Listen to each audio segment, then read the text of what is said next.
Bonjour à tous et bienvenue sur boursicoté.com pour cette nouvelle analyse technique du Forex, matières premières et crypto-monnaies. Avec une période de devise euro-dollar qui a cassé donc la zone des 1.05 et qui tente de revenir sur cette zone suite à une petite baisse du dollar aujourd'hui.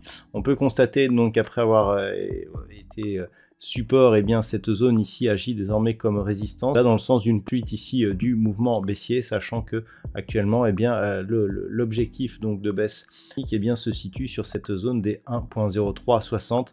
Il faudrait repasser au minimum au-delà des 1.0670 pour invalider cette dynamique baissière.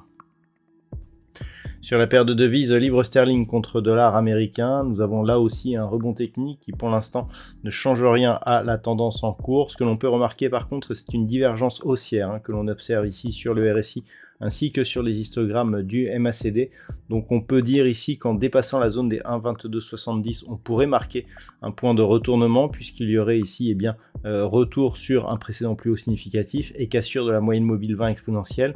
Mais globalement, ce ne sont que des signaux d'affaiblissement et tant que l'on reste ici sous ces niveaux, la tendance reste baissière avec comme objectif une poursuite en direction de la zone des 1,20.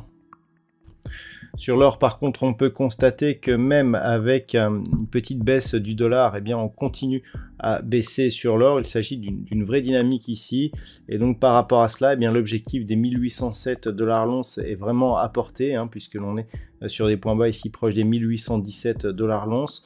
Donc clairement, on reste ici dans une dynamique baissière et lorsque l'on observe ce qui se passe d'un point de vue moyen terme, on sait qu'un retour ici sur cette zone des 1807 $ l'once serait crucial car une rupture serait un signal de retournement d'un point de vue moyen terme. Donc attention ici à une éventuelle cassure, sachant que pour sortir ici de cette dynamique baissière, il faudrait au minimum repasser au-delà des 1880 $ l'once.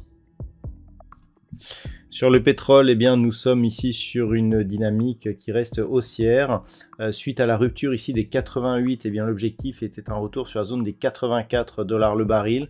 Nous sommes ici sur une ancienne zone de résistance majeure qui avait été franchie ici au début du mois de septembre. Le fait que l'on revienne sur cette zone et que cette zone pour l'instant agisse dans comme une zone de support, indique que l'on pourrait poursuivre. Attention toutefois, d'un point de vue court terme, on a une forte attaque ici de la bande de Bollinger inférieure, alors que la moyenne mobile 20 exponentielle sur la précédente bougie semblait déjà agir comme zone de résistance.